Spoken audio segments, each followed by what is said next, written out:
Welcome everyone to Films the Win of My Life. My name is Brennan, and joining me tonight is Jess. What's up? Happy Thanksgiving, Merry Christmas, Hanukkah. Hanukkah. Oh, we love it. I think that's... Am I missing a holiday? I feel like they're...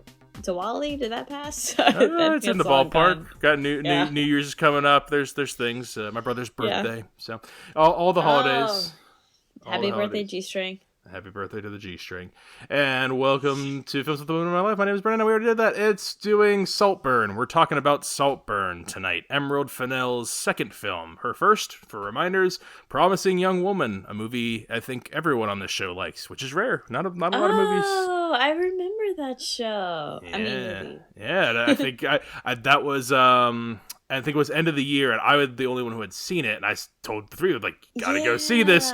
We didn't have time to do it, and I'm like, everyone gotta go see it, and then we did it. We revisited it a couple months later, and then I think as you, Mama Kay were on, I was like, yep, it's a very solid movie. We liked Promising Young Woman. This is her second film, and did you know anything going in? What drew you to this one? I know I didn't assign this one to you. You wandered to it on your own accord.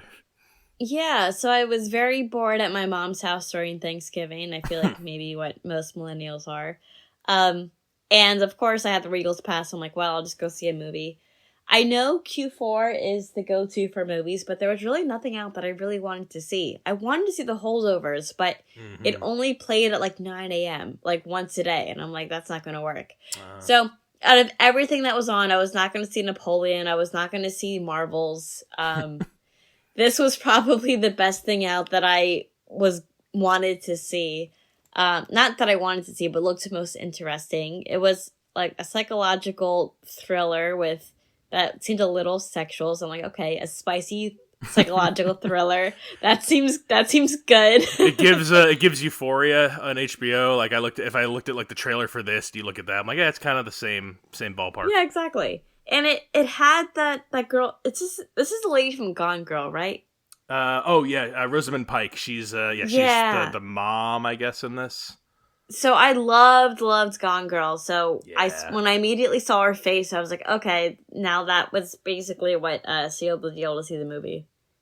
Yeah, no, I was very interested because of how much I liked Promising Young Woman. I don't think it was my number one of that year, but in retrospect, that's the first movie I look back. I'm like, that should have been. I think about that movie all the time. I've seen multiple, and that was her first. I'm like, I can't wait for number two. It doesn't happen very often where someone's first movies I like so much.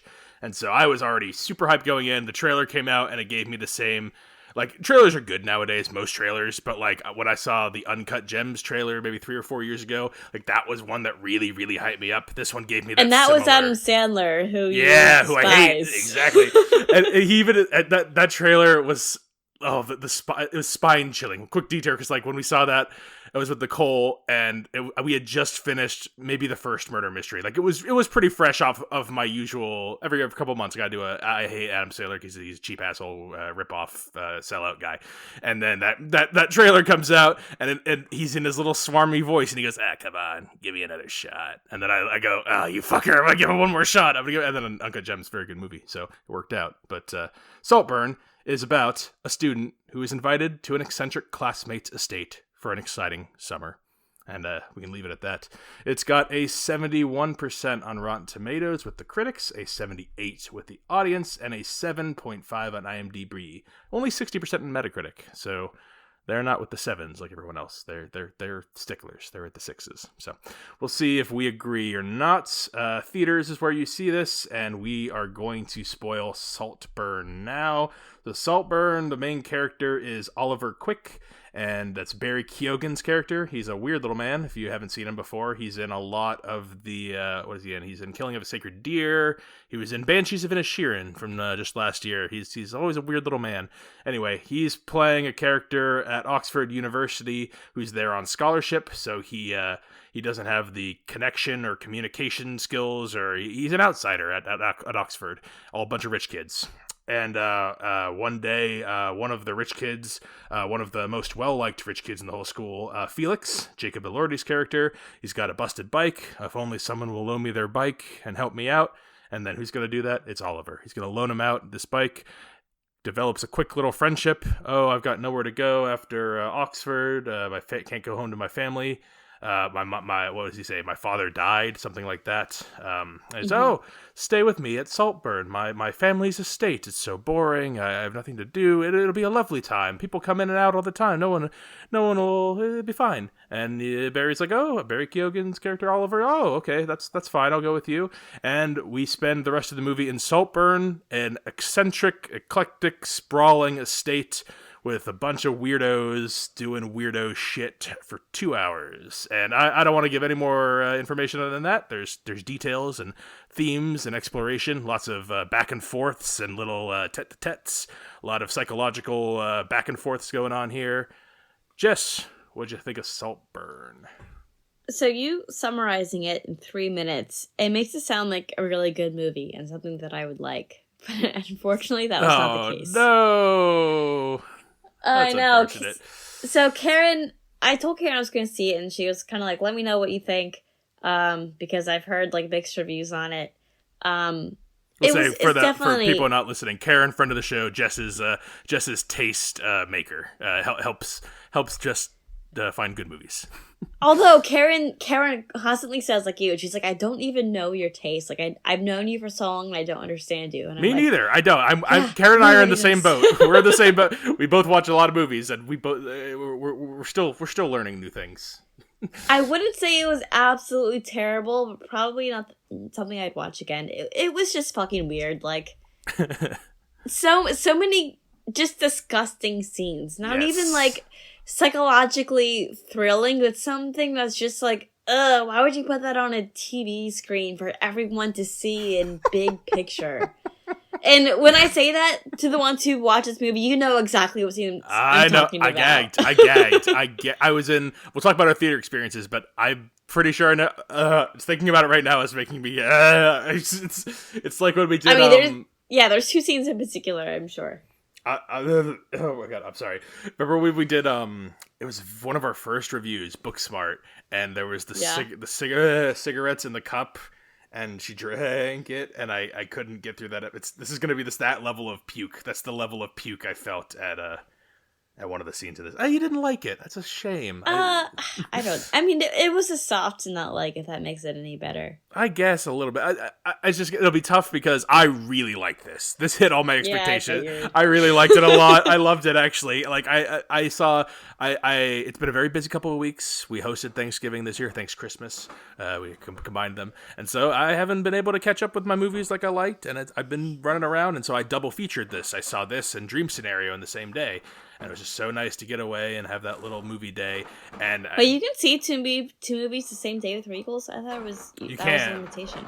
I don't know. Wow. I don't know if it wouldn't let me book before or after, but I was able to book the second one like right as the credits were rolling on the next one. It started in like 40 minutes or whatever. So it was. Oh, nice.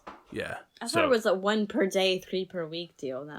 No, I think AMC. That's how AMC is. They do the limit 3. Yeah. But no, I was able to back-to-back it, and this was my first one, and it was a full theater, like very close to full. Wow. Saturday night, second week after it came out, too. Like, this was not even the first week.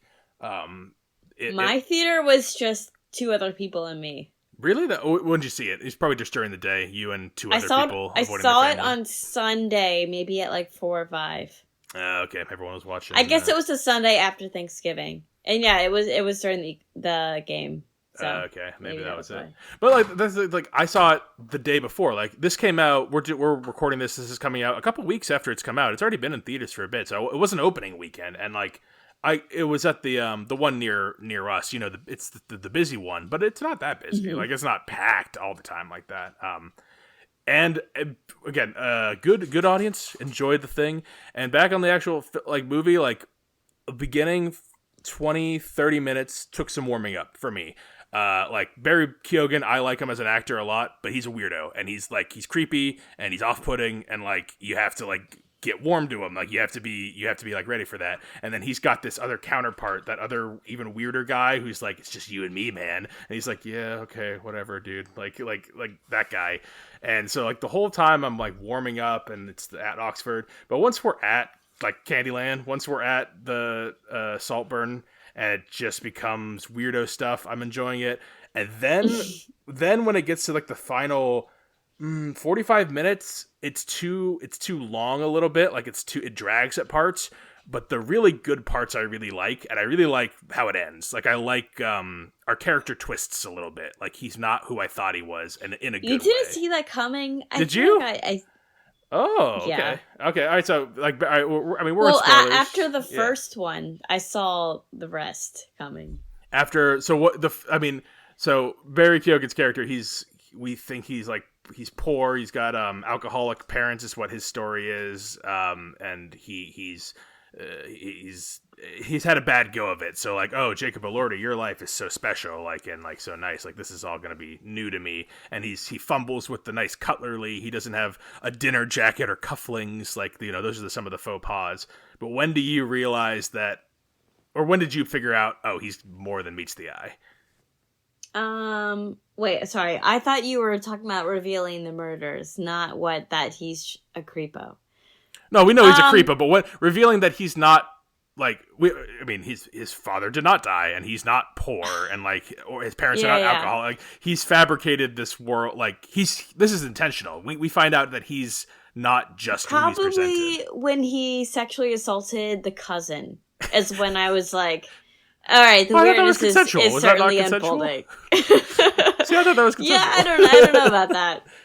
All right, maybe not. I maybe I didn't see that is that the first scene? Because from that scene, I would say the guy cousin, right? Not the sister, but I forgot the cousin's name. Oh, you're right, the sister. No, wait. No, I'm not talking about the sister. I'm talking about the guy cousin. Oh, okay, yeah, that's a little more sexual assault. Yeah, maybe. Well, I don't know. Again, was that? No, probably not. I don't know. I'm starting to remember now because like the sister, the blood licking. Oh no, the sister wanted that. That's what I'm saying. That happened first though, right? That was the first. Yeah, that happened first. And that was the first scene where I was like, oh, Oliver's getting. I don't know if he's getting used to it or like if he's like he's like integrating into like he knows more than he's letting on. He's not just like a fool. Yeah, I think he was just giving the sister what she wanted. but okay, yeah, sure, it's consensual. We get that, but like later on, as the movie goes on, we find out that Oliver's not just a liar in like convenience lying to get nice things. He's a liar in like he has a whole scheme, Machiavellian plan level to take Saltburn. Like we don't even realize the point of the movie is that he's been scheming to like take over this place from these eccentric wealthy people the whole time, and like we think he's just another we don't really know actually. The movie does, in my opinion, a good job of like you are introduced to this weirdo and you think, oh, he's a misfit guy at college, and then like, oh, he goes home to the weird misfit family and he has to like navigate there and learn things. But no, he doesn't have to learn things. He's actually, we learn, the audience, that he's a plant there. Like he's intentionally being there, and he's not who we should be trusting. We should be Jacob Elordi, the rich Felix. He's actually the good guy in quotations in this. Like he's not like villainous in any way. He's immature and doesn't care like the rest of his family, but he's not villainous like we are led to believe. Mm-hmm. And that's the thing. Is like did you know Felix was gonna be like the not just bad, but like he had a plan. He planned it all from the beginning. Yeah, I didn't think that he planned it all from the beginning, but once he started on spiraling, I feel like I could figure it out. So what's the scene that made you sickest while we're in the middle here? Because is it the bathtub? No, I think it was the scene with the sister that was the most sick. Oh, really? The blood licking was worse to you than the the vampire scene. For me, it's the tub. It's the licking the water. Well, that's because you're a man and I'm a woman. Is that it? Is that? Oh, no. Sorry. Maybe you should take a poll. I'm sorry. All right. People are gonna think it's a bit if I don't stop. Yeah, maybe we should take a poll. No, but that's such a specific poll. What's grosser, the blood scene or the bathtub scene? And I guess that's clear enough. If people would. I would actually be curious. All right, I'll put the poll up. What's grosser? But yeah, the bath scene, I was literally like when the water's going down the drain and he's and he literally slurps it. It's not even like one or two slurps. It's like he just keeps going. I'm turned away from my mic right now. You can't even hear me. Oh my god. Yes, yeah. When he slurps the drain, it's bad. It's bad news. I chose that after that scene to go to the bathroom just because I knew I could feel myself gagging, and I was like, again, respectful audience. Usually, Saturday night, you're gonna get some talkers, you're gonna get kids or whatever. Everyone was on board, laughing at the laughs, gasping at the gasps. I said it in the dream scenario review I just did with Mama K. The good audiences this weekend. I will say that for the Oscar crowd. Yeah, did you not connect with any of our characters? I mean, obviously our main guy is a weirdo, but none of the rich weirdos. You didn't find any amusement. So to be had? I loved the mom. I thought she was so funny. Me too. I thought she's so funny. And everything that came out of her mouth was just so funny, and so like it just seemed so authentic to her. Do you remember what was that movie we saw with her in it, where she's like an old person like scammer and like. I Care a Lot. She's like the old lady. I forgot about I Care a Lot. Yeah, she's that. Yeah. It's the same kind of character. We're like, oh yes, I'm just here to help, darling, and then she takes all your shit. And like, she was so like everything that came out of her mouth was just so funny, but it was so good. When she talked about her friend that died, and she's like, oh, she's so dramatic. That's why our introduction to her is so funny. Like she's talking mad shit about Oliver, and then as soon as he comes in, like, oh darling, we should talk. We were just, oh, it's so horrible what we've heard you go through, and then she immediately starts talking shit to him about anyone else. Like that's just all she does. But I love too that like when Oliver, once we realize he's already started drinking the blood and sexually assaulting people, that we know he's kind of crazy on his own, that when it's her, the mom, and him sitting by the pool or something, and it's just the two of them, and he starts to get in her ear like, oh, she doesn't seem to understand. She's the cousin, like, oh, she doesn't. She's so full of herself. She doesn't understand. And then Rosamund Pike's like, oh, you're absolutely right. I had never thought of it that way. Like, you're so perceptive, Oliver. Like, I love the politics of him and the rivalry he has with the other guy, with Farley, the cousin. Like the cousin, yeah, like their relationship as it goes on, and like he's like, you don't like I worked my way into here, and like I know my place, and like I know when my bread's buttered, kind of thing. So I these dynamics, they were working for me. They weren't drawing you in. No. I think it's just like I don't know. Some of the scenes were just so awkward, and some, like you said, some things were just so long. I don't think I was fully in it, but I didn't absolutely hate it. But again, I probably wouldn't watch it again. I think part of it too, like I like the conclusion and where we end up and like the choices made, but it is too. I think the first hour 20, I was kind of breezing by and not like checking my not checking my watch, but like I was just in it. And the last 45 minutes or so, like while good, like while stuff I still liked, like it dragged, like this, like the final conclusion, not the final conclusion, but like Felix dies, like spoiler, like so. The last half hour, a bunch more people have to die and like get killed off, and like like that. It's almost, the timing was weird. Yeah, the pacing's all off. Like it's like you did an hour and a half of like a psycho sexual thriller, and that was pretty good. Like pretty good for what it was. Like I think it was the music mixes, the colors. Like I want to compliment again to the director for Emerald Fennell. Like same feelings I got watching Promising Young Woman as this, where like I'm looking at someone who has a vision. The opening credits, that tight shot where it's like 4:3 aspect ratio, where it's not using the full widescreen, and the Saltburn letters with the old school music and the like everything about it is just it feels craftsman and intentional. And there's just parts of like the last 45-50 minutes, parts I like, too long, too drawn out. Jacob Elordi has to die, it takes forever, and the other people have to die. Like, they have to die and it takes forever, but, like, they're also not long enough to develop into their own beats. Like, it's not a 3-hour epic. Like, did you see,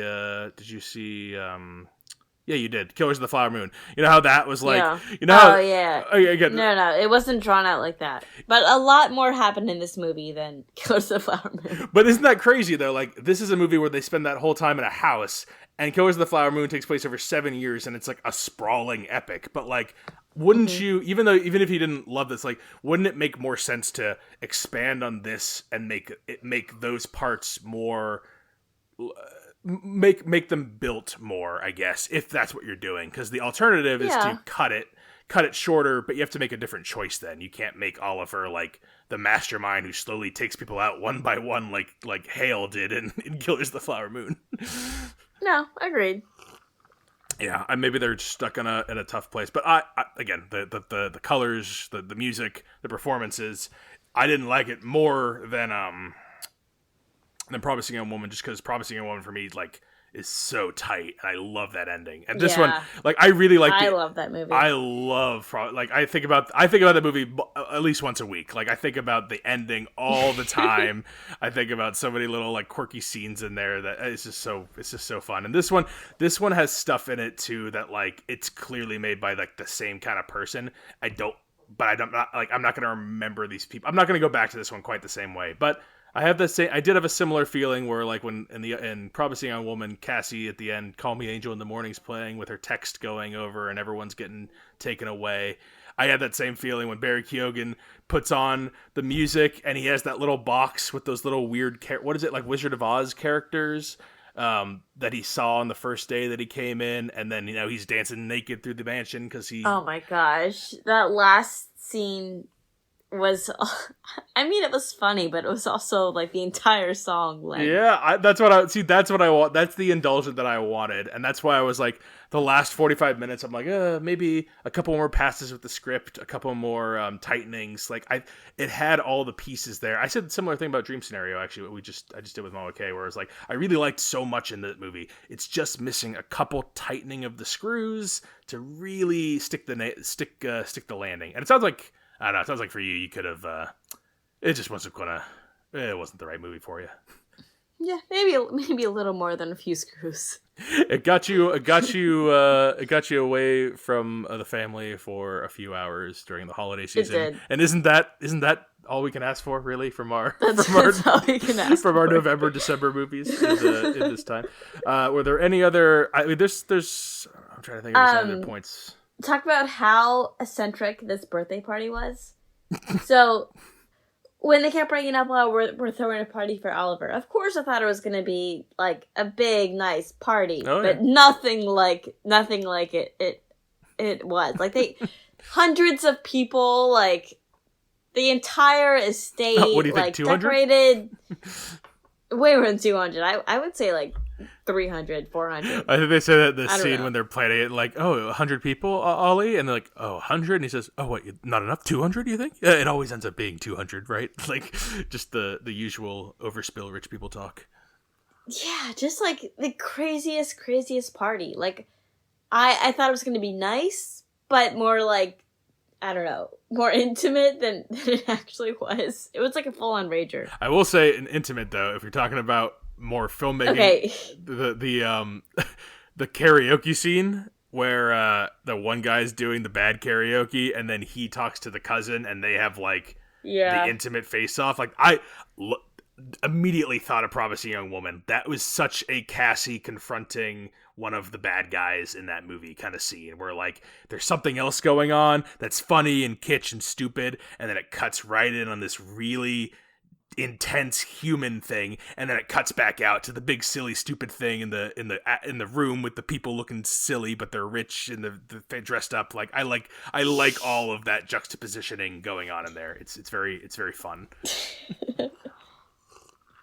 I think I cut you off. I think you were saying something else on about the party? I can't remember. Just how wild it was and how different I thought it actually was than in my mind. You didn't see Priscilla, did you? The one that I did see Priscilla. Oh, what'd you think of it? Well, because real quick, we're gonna go short on this one because it's only two of us. But Priscilla, I actually liked Priscilla better than I liked Elvis. Oh man, save it for the.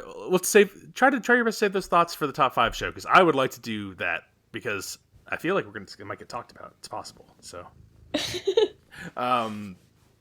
yeah, no, Jacob Elordi. Do you recognize him? The guy who played Elvis in that is the main guy in this one. So I actually the second didn't. Guy. It's funny because I saw Elvis just a week prior. I mean, I saw Priscilla a week prior. I saw it later, right when I was leaving the theaters because I took my neighbor Nancy to see Priscilla. But I didn't even recognize that was Elvis. I recognized him as the guy in Euphoria. So Okay, so my it showed how well he did in Elvis because I didn't even remember that was him. But I was like, oh wait, that's the Euphoria guy. I guess my pre Euphoria statement before I was like, oh, Saltburn, this looks like a Euphoria trailer. I guess I was not far off with that. I haven't watched Euphoria, but like I thought he was a solid Elvis. I didn't think he was as good as Austin Butler. Oh, I thought he was better than Austin Butler. A better Elvis, really interesting. Yeah. Oh, okay. I thought he was. I said no problems. I thought he was good. I think he's very good here, and has like a very natural charisma. Like he has to play the guy where like everyone loves him and everyone's and like you have to believe that. Like you can't just cast any pretty boy. He has to be a pretty boy with like a special thing in him. And Jacob Elordi, I like this guy. He gets it. I enjoy. It's funny because in Euphoria, he is like the aggressive, really jock. Yeah. Oh, okay, I like him. He's kind of like the bad guy. Yeah. In this, he's very like modern, like go with the flowy, like no labels, open-minded, but like all the nagging insecurities to make him lovable kind of guy. Like he's a good. He plays this role really well. I mean, we talked about Rosamund Pike. I talked about Barry Keoghan over the top. Like performances across the board in this movie, very very solid, very fun. Richard E. Grant is the dad. He gets to play an eccentric guy, Sir. It was so funny when know. he tried to get Oliver to leave, and Oliver's like, "No, I'm going to stay here." And like, he's like, "I think we should grieve in private." And he's like, "No, I think I should be here." So no, I can, I think I hear what you're saying. I think I really need to be here. Just say a number, please. Just get out of here. It is so funny that like when he slowly realizes that like everyone who comes there is just like basically they're rich people who have like, oh, come stay with us, so you'll be our entertainment while you get back on your feet, in quotations, which really means when we get bored of you, we'll throw you out and replace you with a new freak of the week.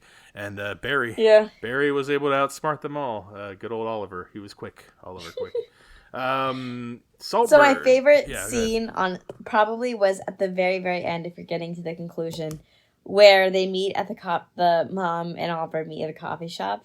And it's at the very end where it kind of backtracks and shows all of the things that he did to lure them. But when it shows the computer screen of him in the coffee shop and it's all gibberish, like that actually made me laugh out loud.